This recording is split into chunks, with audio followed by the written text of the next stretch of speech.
Alright, welcome back guys. So I'm going to start off with an empty scene. I'm going to show you exactly what I do step by step, and I'm going to explain where I place the lights and exactly why and how it's all done. So what I'm going to do is I'm going to load one of Stonemason's, one of my all-time favorite Stonemason props, and I'm just going to start with that one because it's very easy to use, very straightforward, and Stonemason's The Ministry. And I'm also going to be showing you how to, use this outdoors, obviously. And by the way, all these, both these renders here are outdoors, right? So it doesn't matter if you use this indoors or outdoors. It's the same, exactly the same approach. All right, so the Ministry, it's T, right? The Ministry. Man, how many stonemason props do I have? Are you following, right? Okay, so here's the Ministry, and I'm gonna load one of one character that's already pre-made, so I don't need to. I won't be showing you how to, dress characters and all that. It's pretty straightforward, right? So I'm just gonna load and merge that. All right, let me just load this one here. Girl owner with clothing. All right. So by default, the model here is going to load at 0, 0, 0. So I'm going to just use that, position. I'm not going to make any weird stuff here. I'm just going to just do the basics. And I'm just going to make sure that she is really standing right in the middle. So I'm going to force her. I think it's -1 so that she kind of stands on the ground, but doesn't really matter. Okay. Let's look through the video preview, and we have these settings here since the last video, so I'm just going to click on defaults, and right now we are using the built-in Iray Render engine, which is fine for now. Alright, so the first thing we're going to be using and adding is, let me add a camera, main camera.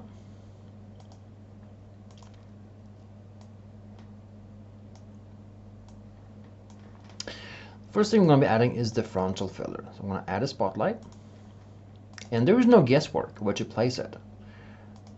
When you add lights, hidden line is very good. You can also use texture shaded. This might look dark. In that case, you can add an additional light. I often use a distant light to just illuminate the scene, and sometimes I can also angle it. Just for quick reference, so this is not a light we will render through, it's just a light we want to use so that we have a little bit more lighting in our scene as we place our spotlight. The spotlight, always place it in front of the character, up 45 degrees, around 45 degrees, and then angle it 45 degrees down like that. All right. Now, here's a small thing you want to think about. If you recall what I said in a previous video, this light provides the main light from the front. And it's up to you to decide. As you can see, there are items here on each side of the character. Do you want these items lit or not? This is something you gotta decide. Do you want the character to really stand out, or do you want to gently illuminate everything? And because you can use this for large environments as well. This is a light set that's suitable for everything, for large scale images, for down to mini props and all that, right? So it doesn't really matter how you use it. You just, if it's further away to cover more, scene, so to speak, you can just use a higher intensity light, right? One thing you want to be aware of, and this is something I mentioned early on, is that you want to keep the distance towards the background. So we might want to move our character and light back away from the background when we see how this main light performs, right? So we have the spotlight loaded. Let me just save the scene, and I'm just going to call it the Ministry 1. All right, so before you set anything, as soon as it's done like this, immediately switch back to the camera, Let's remove the default camera here and just keep the camera we just added. Turn off the distant light and turn on NVIDIA Area Preview. You want to see how it looks immediately. Right, click on the light, go to Parameters tab, and now we can just set it. What's important here is that when using these render settings, you don't want any additional lighting from the dome or any HDR maps or whatnot. You only want to use, sorry about that, scene light only. So nothing else, just the spotlights. Okay, so turn everything else off. So the light now is very dark, so you want to increase the lumen so that you can see the light. Let's see what we have. And I think yeah, this is a common thing that happens at times, is that the light might, I'm going to show you what's going on so you really see what's going on. We are here now inside the room. Just zoom out. The light was kind of mistakenly placed inside the bar, the metal bar, which, well, disables the light, so to speak, right? So we want to make sure that the light is not colliding with anything. So I'm just moving it slightly forward. This is something that can happen if you have it indoor. All right, let's go back to NVIDIA Area Preview, and now our light should be visible. And you always want to, you know, angle the light so it comes from above. You don't want to have front on, head on, because you want to create tension. Remember, you know, when I explained the original 3-point light setup, the key light was kind of placed on the right side. That was to create tension. And because we are having the light from the front, you want to shift it up so it comes from above and creates tension and shadow effects. All right. Now, as of now, the light geometry is set to point, which creates a very harsh shadow. So we're going to change that immediately to rectangle. Width is how wide it goes, and you want to have a much wider width than height. Okay, because let's face it, we want the light to kind of be, you know, how should I say, embrace your scene from the sides. But because we're using a 6:9 screen ratio, we don't need such a big height on the light. And this also has to do with the fact that we don't want the light to start and wrap around. How should I explain this? If we look on the lights on the left side, wireframe, and just show you what I mean here. So here's our character, somewhere around here, all right? And the light, as of now, we don't want it to be like a huge up and down softbox, because that's gonna destroy the shadowing. All right, we want to have tension. Tension is created by a slightly smaller height, but then we have the width so that it covers from the top, so it covers a lot of ground. And if you actually look at the light through the NVIDIA preview, you're gonna see that. If I just go indoor and take a look at the light, you see that the light is pretty wide. Okay, it's pretty wide, but it's not as high. Okay, with almost the entire scene, you can even push it to 400, so it's really wide. Okay, but it's not as high, and that is because you wanna keep the height kind of coming from above. If you have it too high, if you do 400 here instead, it's gonna be very large up and down and reduce the tension we have up and down on the model. Like you see, it just looks like almost shadowless. And if you go back to 100, it creates more tension in your model, and obviously it's way too intense.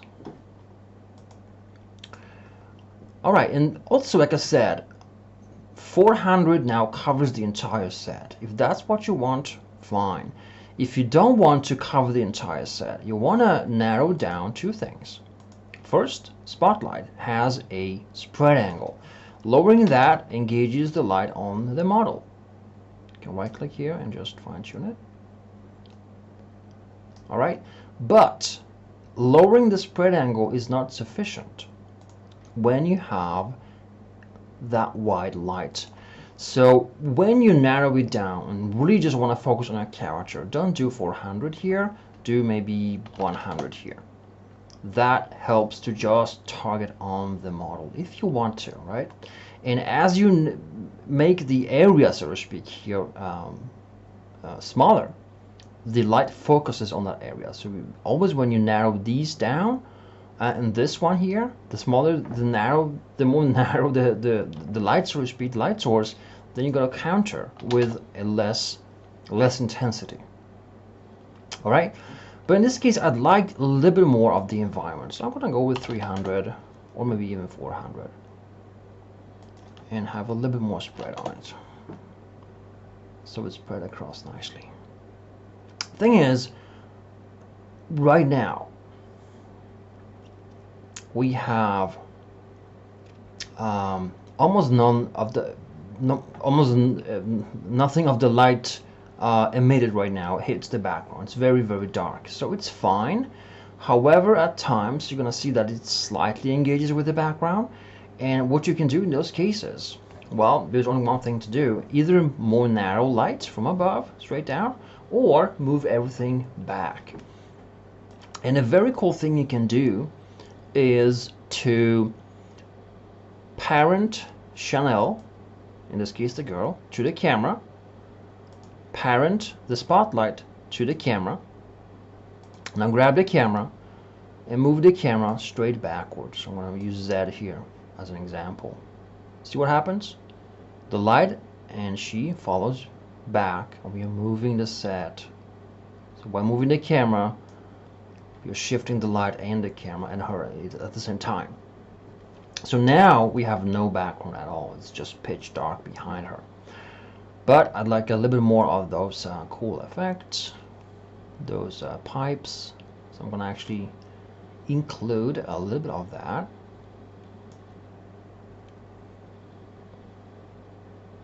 Let's see how that looks. Yeah, something like this, right?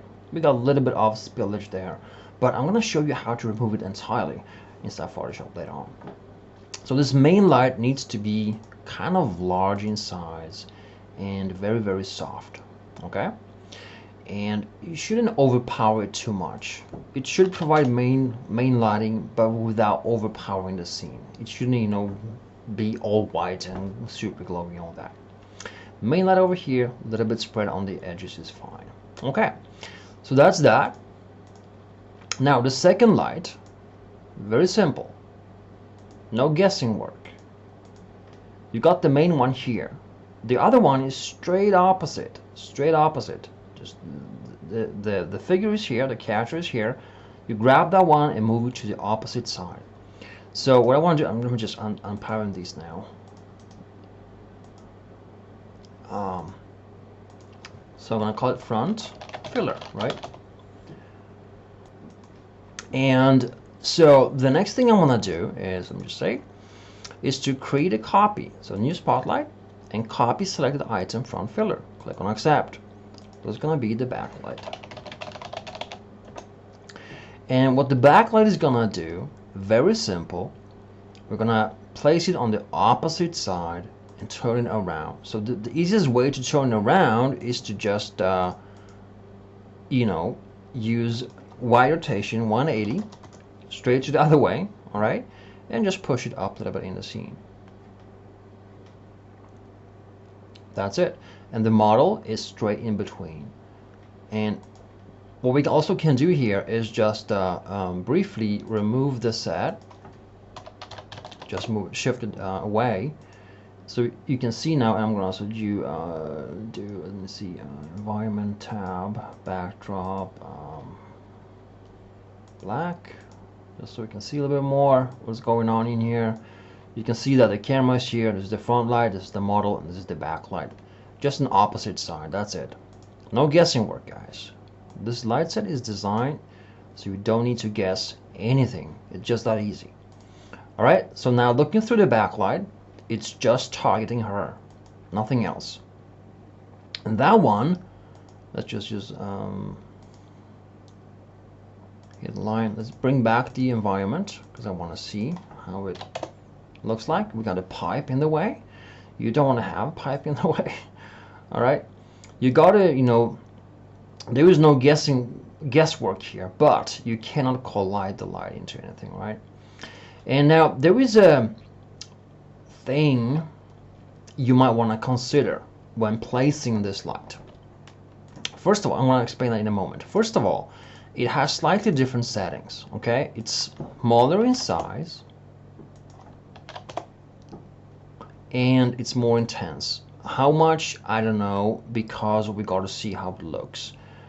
We also have narrow its size, so per definition it's going to be a lot more intense as of now. And there's one thing you want to, you know, do with this light besides illuminating the character. Let me just show you that. Let me just see if I have both cards on. Okay, good. All right, so that is now with the backlight on. All right, and if you don't see it, you need to increase the spread and intensity. And this light, you can punch it quite hard, intensely, because it, you know, it has, how should I say it? It's from a much more steeper angle towards the camera, so that you can use a lot more of it. And it's up to you how narrow you want to make it. If the more narrow you make it, the less it will wrap around your character, but the more defined shadow you will see on the ground. So if you want to really define shadows, you want to use a smaller size, so to speak. And if you want the light to kind of embrace around your character and almost come from the side, but behind, you can just use a slightly larger width. This will now wrap around, and as you can see, create more lighting onto almost the side of her right now, okay? And also it hits here a little bit more on the environment from behind, which is the next thing I wanted to cover, because you can use this to design how the environment is affected. Here's how it works. See what happens? We're getting more and more cool light effects on the background. Now, by backing this light off backwards in the scene, right, backwards. Let's see where we are. Here we go.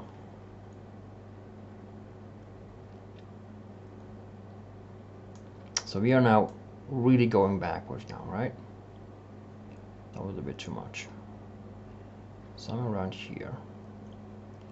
We don't want to collide with her, so I'm moving it, shifting it slightly to the side, just to have a free. And this is a more complex, you know, example, because obviously outdoors you don't have these limitations, or you can have those as well, depending on the set. All right. So what we're gonna do now, we move the light back a little bit, which is now gonna illuminate the set more from behind, and we can push it a little bit more intensely. So you can see really what it does. It dresses the background, and you can turn off the frontal filter just to see how it looks like.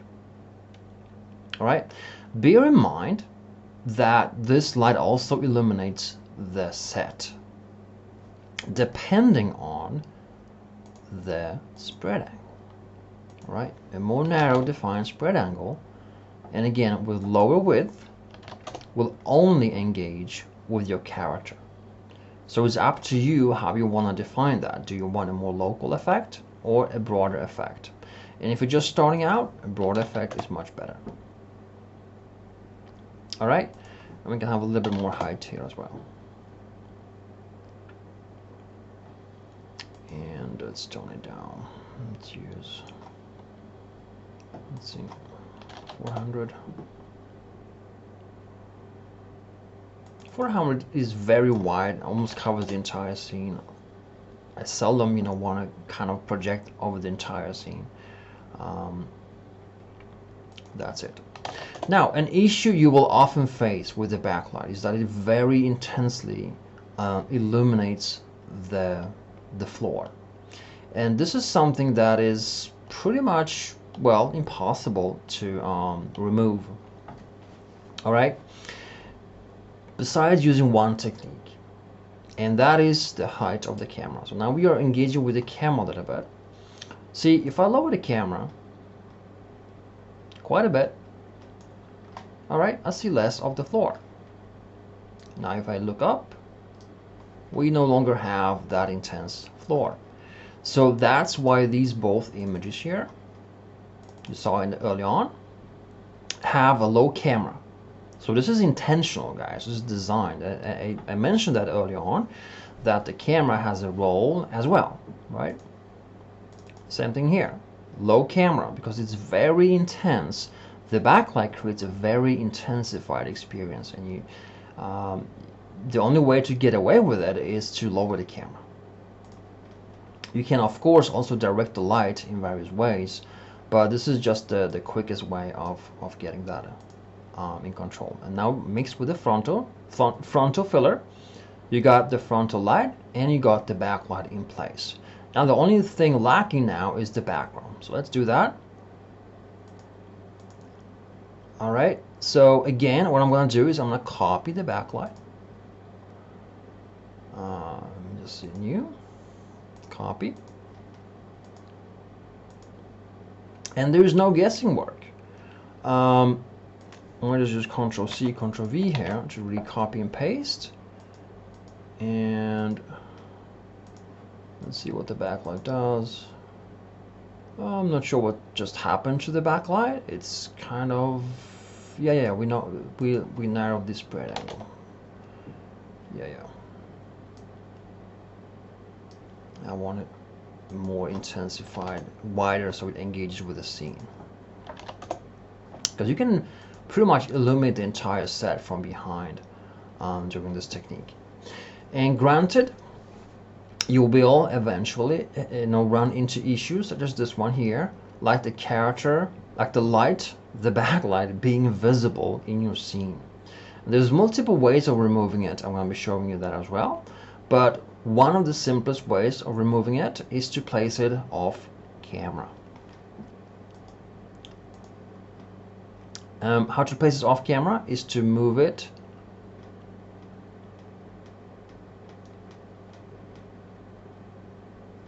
for instance up here in the ceiling, facing down,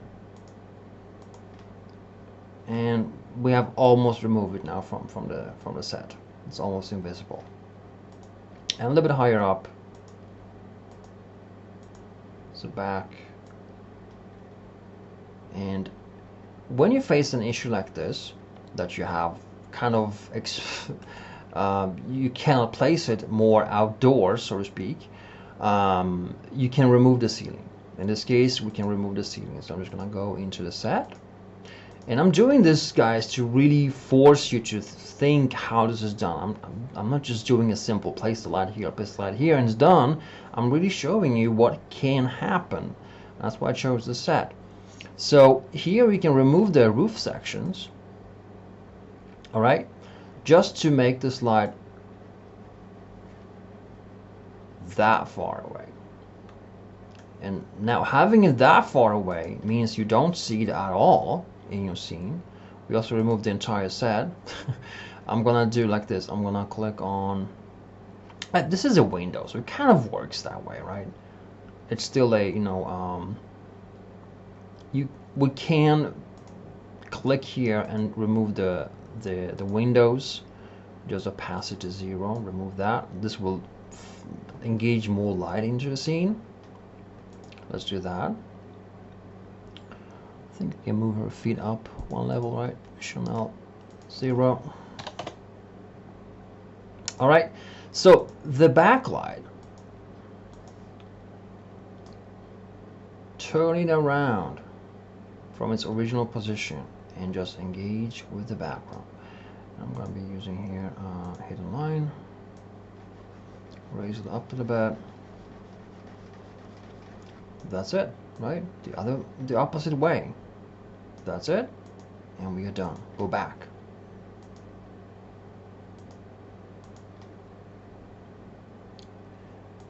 Let's call it background light. So that wasn't that super intense, right? That wasn't that super difficult to understand. I think I moved it too far away. We want to see the background a little bit as well. Here's the door frame. There we go. All right, and that is pretty much how you do it. Now, in most cases, now we have moved away the backlight, so what we can do with that is actually increase intensity. When you move lights away, you need to counter with higher intensity, right? Let's do a little bit more on that. The backlight can often be more intense, and it's also good that you as you move the backlight, it's a clever thing to have stuff in between, like bars and all that, because that creates shadows on the ground, and it still affects the scene from behind and her from behind, but it doesn't overpower the scene. So it's a clever way of controlling the light, is to have some kind of you know, obstruction going on, right? All right. So see, this video is getting a little bit long. I just want to be really thorough here. When designing the background light, most often than not, it's more cooler to just use a little bit side lighting on it. So not just straight back. And you remember from the scene with the girl example, I didn't use the light straight on here either, right? So what you want to do is move the background light. Let me just engage with it here. Use slightly side lighting on it, and then refocus on the scene. Why? It just makes it look better. It's just the nature of lighting. Slightly, skewed background lighting just makes it more interesting. And guys, that's it. As you can see, it's not complex, but it just looks darn amazing. It looks beautiful. It looks amazing. And like I said, this fits any scene, guys. Any scene, indoors and outdoors. Plus, I'm gonna show you how to control these lights inside Photoshop. I'm gonna do that right now as an extension of this video in the next video, and then I'm also gonna do an outdoor scene which is totally from scratch as well, so you can see just how that works. And then we're gonna be talking more about the layers and all that as well. So as you can see, it's very, very cool, very dramatic, very stylish, and it's no guessing work. Of course you need to adjust it. There's old lights, and I've been lighting 3D for 15 years, and I know what to place the lights. Do I know exactly how it's going to turn out? No, I don't, and neither will you ever know that. Each scene is unique, right? So guys, let me now break this off a little bit, and let's in the next video render this in segments of 3, which is going to be the frontal filler, the backlight, and the background light. And then I'm going to show you how to combine them in Photoshop, and also what kind of cool options you have, including, remember where I mentioned with this girl render here, I could remove the entire spillage. So sometimes lights create, bad things, like they spill or create damage or so forth. Maybe you don't want to have that much lighting over here from that backlight, but you want everything else it does. If you just isolate the backlight, you can see that it does a pretty lot of things in the scene, right? And maybe the floor things here, the details here are not that cool. Maybe you want to remove them. I'm going to show you how to do that. So guys, I'm going to see you in the next video where we just break this off a little bit and create some magic inside Photoshop, right? See you there.